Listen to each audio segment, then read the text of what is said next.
Hey guys, Shanna here. Welcome back to Suitcase Princess. My name is Shanna. I just said that. If you are new here, we are a homeschooling family of 4 who loves to encourage you to take your kids and get out. We come here and we share what we're learning along the way to hopefully help you find more value in the dollars that you're spending, find a little bit more fun, and to do it all with a little bit less stress. Today, I just want to share with you our 10 travel rules that we as a family swear by.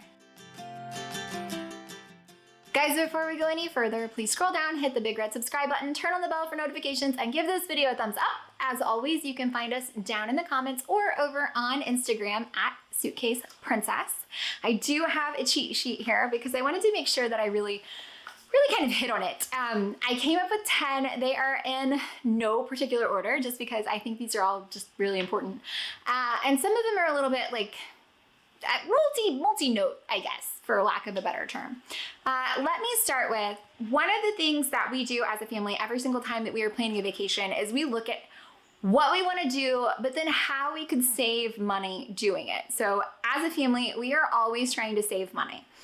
The flip side of that is that we are not necessarily just trying to save dollars, we're trying to maximize value. And I think sometimes people focus so hard on saving money that they do actually sacrifice some of the value in their experience. So we do try always to spend as little as we can, but we do it with a focus on value so that we are getting the most that we can out of the dollars that we do choose to spend. And some of that means, for example, our Disney vacation, we do a few character meals because we love them. We love the experience and it is worth it to us. Sometimes we do stay in a little bit nicer hotel because, again, it is what is important to us. Could we stay cheaper? Absolutely. Do we need to do character meals? Absolutely not. But I am not necessarily focused on pinching every penny so much as I am getting the most value for every penny that we do spend. Now, another travel rule that my husband and I have sworn by is that we come here and we share to encourage people to travel with their children. And part of that is that kids are portable. They are. It takes a lot more stuff. You got to pack the diaper bag, yada, yada. But small kids are portable. So remembering that you can take the kids. It's not impossible to take the kids. You don't have to wait until they are older. So our family travel philosophy is that we go as a family. My husband and I actually rarely do travel by ourselves. It's logistically hard. And these are things that we want to share with our kids. So it's important to us to remember that kids are portable. They do travel. One of the things that is really important to us, especially with family travel, is that we are prepared. So my third rule is to be prepared. Now, what does that mean? First of all, it can mean a lot of things, and it turned into multiple rules, and I realized that it all fell under the umbrella of being prepared. But we always have packed food and snacks. I always do. I always pack a bag to have food and snacks with us. Food, snacks, and everybody always grabs a water on their way out the door. Why? It just makes my life easier if everybody is like, oh, I'm hungry, I'm thirsty. Here you go, what would you like? Here's what I've got, here's how we packed. That also gives them something to do. That means we're not losing anybody to massive hunger pangs because then, they get hangry. I also try to always have something to do. So we have a bin that we keep in the car. In my purse, a lot of times I'll carry around the little travel pencils and the blank notebooks so that the kids can sketch out what they're doing or write it down or whatever. But even if that is being prepared to engage with my children to entertain them, having a movie downloaded on my phone if that's where we get to, or making sure their tablets are charged and ready to go. It is important to me that my kids are entertained because everybody behaves a bit better that way. And it's not that they don't know how to wait patiently. They absolutely do. But there are certain times when it's just easier if you have something ready for them to do. And so that being prepared means that we've got food, snacks, water. We have something to keep everybody kind of engaged and entertained. And then also little things like check the weather. We have been using so much those stinking duck boots that we bought for Alaska. I never knew that I needed them so bad. We've used them 1,000 times because it's been really wet and muddy and gross. So we just went to the Dallas Arboretum this past weekend and there was a forecast for rain. So it starts sprinkling, and same thing happened at the Houston Thanksgiving Day Parade. It starts raining, it starts sprinkling. We just pull out our umbrellas. We're already in good waterproof shoes, and we put on our ponchos, and we can keep trekking and keep doing the things that are fun. And we do this at Disney too.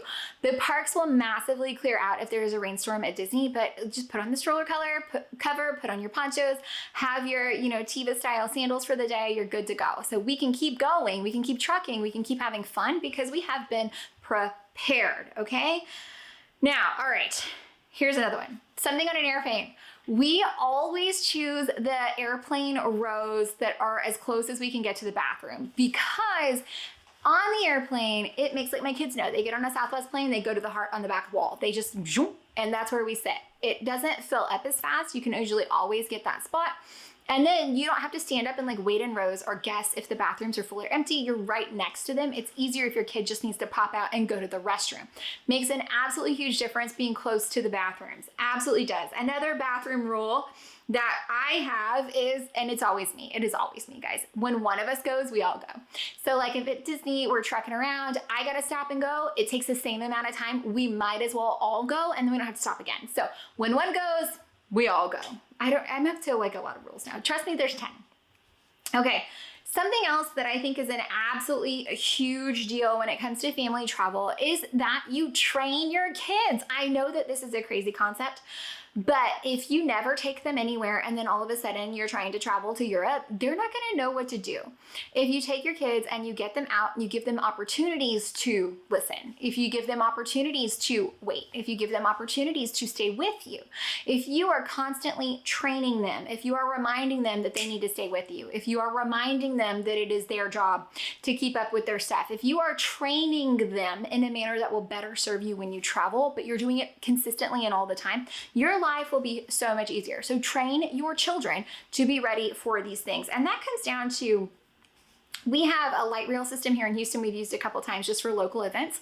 But when we discuss what's happening, we discuss what's happening so that then if we're traveling in New York or the Paris and Subway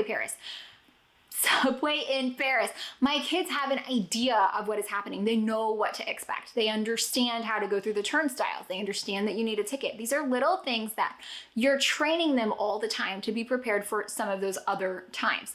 Something else that we absolutely do is we discuss. So we're discussing what we're doing. We share our expectations. I expect that this is what is going to happen. These are our plans for the day. This is what I want from you. And then if they've met or exceeded those, I reward them. And that, I'm not saying you have to buy them something or do something huge, but what I am saying is I really appreciate that you were able to wait patiently on that subway. I really appreciate that you held my hand when we were getting on and off the subway. I really appreciate that you stayed really close to me even when I couldn't hold your hand. I really appreciate that you listened to me, and that made all the difference in our travels today. So I appreciate that from you. I have clearly conveyed what my expectations for the day are, what my expectations for the travel situation are, and then I reward that when that's listened to. Okay, so next comes we have a family travel rule for souvenirs, and even my kids know what it is. Basically, you scope out everything there is, you get one, you scope out everything there is, and then you choose the best thing. So that doesn't always happen when you're in like multiple, like on our Alaskan cruise, multiple ports, but they did tell us ahead of time they knew what they wanted, and then when we saw that met the goal, that checked the box. So if you can have some sort of an idea ahead of time, like I want to get a new baby doll, I want to get a new stuffed animal, then you can be on the lookout for that thing. But it is also good to kind of limit that. So we have like a one souvenir limit, and then we have like a reasonable, because cost does vary, so we try to keep it reasonable. And then they know you look at all the things and then you choose the best thing, and that's how that works for us. So we have a souvenir rule, which I think makes an absolutely huge difference as far as being able to travel everywhere we go. Something else that you need to be able to do is adapt. Why? Because things change. When we went to Paris, my daughter at the time, when she flew, was just getting over the flu. And everybody was on Tamiflu. And we were thinking we would red eye and then have the whole day. Kids didn't sleep on the plane. So we didn't have the whole day. So everything that we just amended the plan by a whole day because that's what it took. That's what we needed to do. So be adaptable when you're traveling with kids because things will change. Things change so quickly. Plans change, especially now when things are canceling so easily and changing so much. It's really important to be able to adapt. My last travel rule is to quit when you're ahead. Now, you know what I am talking about. You've got 15 things planned, but you're starting to see cracks. When you start to see those cracks, when somebody gets a little fussier than they should, when something doesn't quite go right, the first time someone cries, when parents start losing their minds, we've all been locked inside for a really long time. And for our short friends, like my daughter is 6. And so genuinely, it's been like half her life that we are dealing with all of this different insanity. It's not the same. It's not the same anymore. Crowds are more imposing now, a bit more threatening now.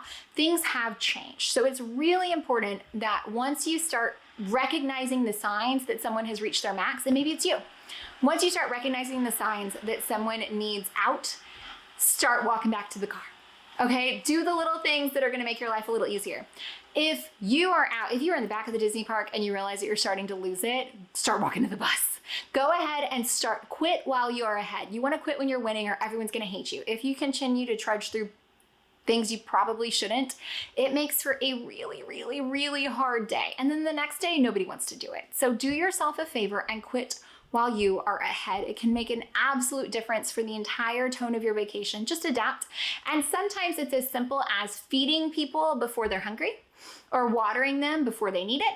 So you should always throw food and water at a situation, take a 5-minute rest, probably before you call it for the day. But once you start seeing those cracks, really be willing to just be like, and that's it. We're moving the goalpost and we're ending on a winning note today. So those are the 10 travel rules that I absolutely swear by, that our whole family really does swear by. Because again, even the kids know what the expectation is. Even the kids can tell you the things that we do, how we get on an airplane, things like that. So take a deep breath. You can do it. You can enjoy it. Remember that the kids are portable. They travel so well. And it is such a wonderful gift and experience that you are giving to your children when you do take them and get out. And I don't care where they are. You are training them. You can train them in your city. You can train them at a local park to do the things that are going to serve them when they do travel. So guys, I hope that you found any of this helpful, entertaining, or informative. If you did, please scroll down, hit the big red subscribe button, turn on the bell for notifications, and give this video a thumbs up. As always, you can find me down in the comments or over on Instagram at Suitcase Princess.